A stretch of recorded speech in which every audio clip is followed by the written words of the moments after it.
reliant.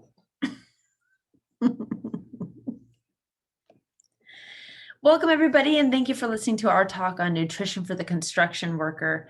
We're here to talk about and explore a general understanding of what good nutrition is, cause and effects on how improper nutrition influences disease, why you guys as construction workers are already at moderate risk for disease, and identifying factors that influence poor eating in construction, as well as how to maintain adequate nutritional health as a construction worker. So the first thing we need to explore are food do's and don'ts. In general, we want to make sure that we're eating colorful foods, an emphasis in plant foods particularly. So making sure that when you put anything on your plate, you're getting a balance of all different kinds of colors, because that ensures that you are probably getting different nutrients from different food sources. The different classes of nutrients we want to focus on is getting ample amounts of protein, carbs, fats, balancing those things, and then lowering the amount of sodium and sugars that we're intaking. Fruit is, of course, okay. Getting 2.5 cups of fruits and veggies is what we are pushing for daily. What you don't want to do is eat large quantities of red meat, consume more than 1 alcoholic beverage per day if you're a female, and more than 2 if you're a male. And to eat foods high in sodiums, which can be a little bit tricky to find because they're often put into prepackaged meals that make up a lot of our diet.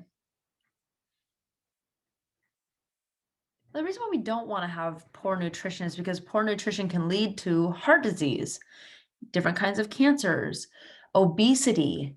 And of course, you suffer from obesity. It puts a lot more strain on our joints. We rely on those joints to get us through the day-to-day activities that we engage in to be construction workers. Having poor nutrition also leads to accidents and injuries, because if you're not providing your body adequate amounts of energy, it is going to feel more tired. If you become more tired, then you're not as precise and you're more accident prone. When you're more tired, you have impaired concentration, and all of those factors can lead to injuries. Now, construction workers are already at risk. A lot of studies already indicate that construction workers tend to have higher rates of alcohol consumption, tend to have higher rates of smoking, as well as obesity, particularly in male populations, as well as high rates of lung disease and rates of cancer. Particularly melanoma. It's a skin cancer, and because of our exposure to the sun, that seems to be a higher one.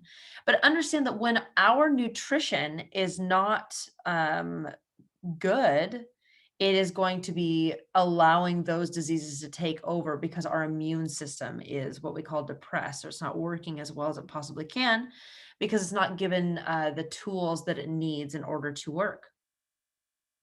Now, why do construction workers not eat healthy? There are a bunch of different factors that can be contributed to this problem. We find that a lot of construction workers have insufficient break times, erratic break times. You're not certain when you're eating, when you won't be eating. You have longer than average work hours. It's weather dependent, so you also can't count on timing those things out all the time. You have a lot of access to unhealthy food options versus healthy food options.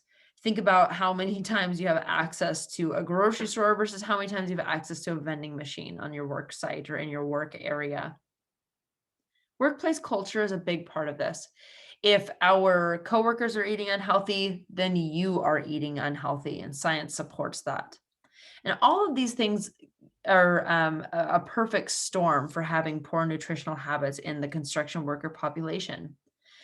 But we can change this. So increasing our cooking knowledge and taking the time to prepare our foods with those nutritional factors in mind is really going to help us decrease the risk of cancer, decrease the risk of obesity. But we have to make sure that we follow those indicated nutritional strategies.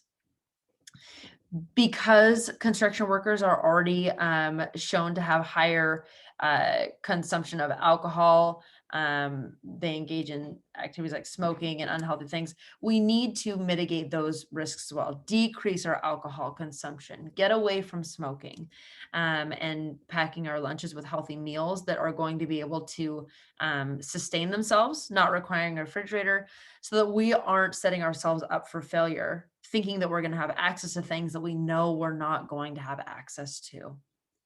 So, in summary, be realistic about the things you have access to, understand what is healthy, what is not healthy, and be honest with ourselves about what types of habits we are engaging in that are leading us to having poor health are the key to success in good nutritional habits of construction workers. Thank you for listening.